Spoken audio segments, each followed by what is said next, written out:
On a reçu le courrier d'un avocat qui nous met en demeure de supprimer une vidéo.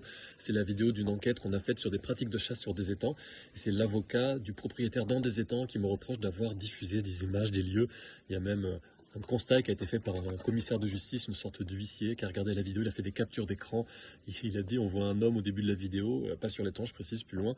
Et cet homme correspond à la photo de l'avatar Pierre Rigaud. Ah oui, c'est moi. On va devoir...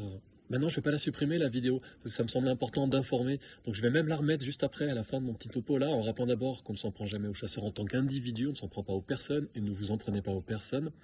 On dénonce des pratiques, parce qu'il me semble important d'informer, en souhaitant que ces pratiques, quand elles sont dégueulasses, évoluent. Allez, on se remet à la vidéo. Voilà, ça c'est le calendrier du facteur, rien à voir, mais il est joli.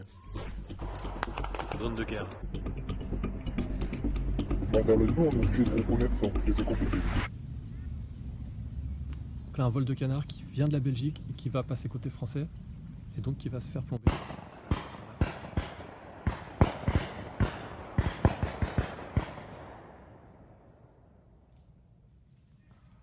Écoutez le bruit là.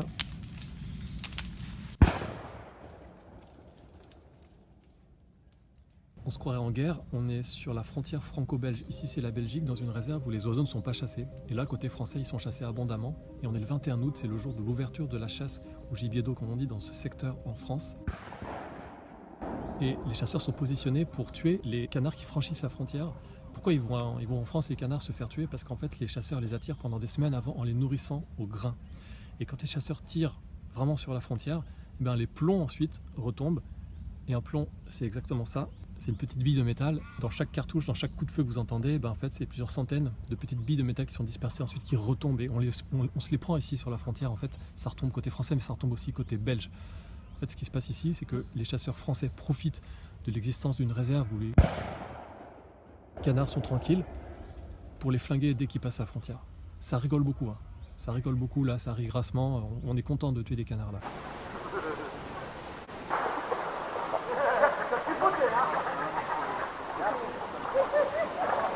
Toute la soirée, des canards touchés en vol tombent au sol ou dans l'eau. Sur ce site surveillé et entièrement dédié à la chasse, on a pu obtenir les images de distribution de grains pour les canards. Du grain au sol, sur l'eau, une véritable cantine pour les canards des environs. Les chasseurs de cette propriété éliminent toutes sortes d'animaux. Ici par exemple, une pie est enfermée dans un piège pour attirer ses congénères qui seront tués. Mais l'attraction principale est le tir des canards, dont plusieurs espèces se reproduisent à une centaine de mètres de là, juste l'autre côté de la frontière dans les marais d'Archy. Ça, c'est donc le spot de chasse français le plus près de la zone protégée belge, mais il y a des dizaines d'autres sites de chasse à proximité côté français où les chasseurs attirent les canards belges et attendent aussi ceux qui passent en migration depuis l'Europe du Nord ou de l'Est. Les chasseurs s'installent le soir, ici avec un enfant. Beaucoup d'oiseaux sont loupés ou seulement blessés. Les ornithologues belges ont compté ici qu'en moyenne, pour abattre un canard en vol, au moins 3 coups de feu étaient tirés.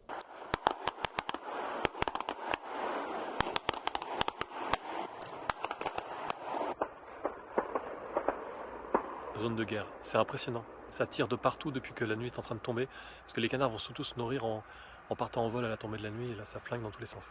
On aperçoit des hommes dans la nuit qui trimballent des canards morts. Le tir des canards en vol est autorisé jusqu'à 2 heures après le coucher du soleil. Mais c'est pas fini, parce qu'ensuite c'est la chasse à la hutte qui est autorisée toute la nuit. La hutte c'est ça, les chasseurs se cachent dedans et tirent sur des canards qui viennent se poser sur l'eau devant eux. On s'est infiltré parmi des chasseurs pour vous montrer l'intérieur d'une hutte. Il y a des sièges confortables pour patienter devant des fentes qui permettent de tirer au ras de l'eau en étant caché. Il y a aussi le matelas, la couette, tout ce qu'il faut pour passer une nuit intime entre amis. Alors pour attirer les canards sauvages, ils ont des petites astuces, notamment ça. C'est pas un canard pour faire joujou dans son bain. Les chasseurs font ce qu'ils veulent avec, mais c'est surtout pour attirer les canards sauvages. Et les chasseurs, beaucoup moins amusants, utilisent aussi des vrais canards. Ils appellent ça des appelants. Pour l'instant, on est en journée, donc ces appelants sont rangés ici. Mais en fin d'après-midi, les chasseurs vont les attacher sur l'eau ou autour de l'eau pour que le cri, le chant de ces oiseaux attire les canards sauvages qui viendront se poser devant les fusils. Les chasseurs utilisent aussi comme appelants des oies et des foulques. En fin d'après-midi, ils sortent les oiseaux des cages de rangement. Ils font un tri, ils choisissent ceux qu'ils vont utiliser. Les chasseurs tiennent les canards par les ailes. La réglementation oblige à couper les plumes des ailes pour que ces oiseaux, qui sont souvent hybridés entre plusieurs espèces, ne puissent pas s'enfuir. Les canards sont manipulés sans ménagement, comme des objets.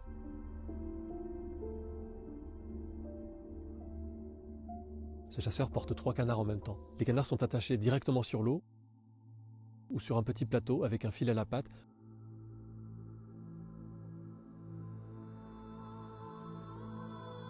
Ou bien ils sont mis dans une toute petite cage. Ils vont passer la nuit là, au milieu des faux canards en plastique.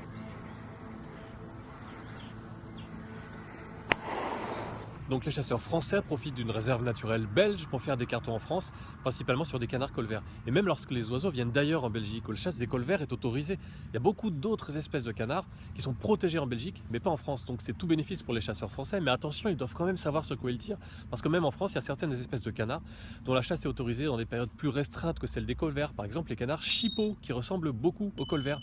Alors vous allez me dire, comment font les chasseurs français pour identifier les différentes espèces de canards la nuit? Dans le noir, avec des jumelles, on a des jumelles, on essaie de reconnaître l'espèce, c'est pas donné à tout le monde. Dans la nuit, il faut reconnaître ce que c'est un chipot. Mais dans la nuit, on est obligé de reconnaître ça, et c'est compliqué. C'est compliqué, hein. C'est même pas possible en fait. Par exemple, là c'est un canard colvert, enfin plus ou moins quoi. Une partie des cadavres est ramassée, une partie des douilles aussi, manifestement pas toutes. Les douilles qui traînent par terre, vous savez, les cartouches avec les petits tubes en plastique, bon, le meilleur moyen de s'en débarrasser, c'est bien entendu de les brûler. C'est en tout cas ce qui a été fait ici. Là, on est devant l'entrée d'une hutte. Et regardez, c'est du Solognac. Solognac, c'est Décathlon. Le matin, les chasseurs récupèrent le matériel, c'est-à-dire les appelants. Ils vérifient que le matos est en bon état. Ce chasseur soulève un canard par la tête. La matinée se termine doucement à côté de la hutte, en tirant un dernier coup, 2 derniers coups. Et on peut passer à la pêche en famille sur la hutte, mais c'est une autre histoire. Finalement, maltraiter des canards pour s'amuser à en tuer d'autres jour et nuit. Est-ce qu'il faut vraiment continuer à autoriser ça? Je ne pense pas. Made in China, c'est la tradition. Je leur rends leur liberté.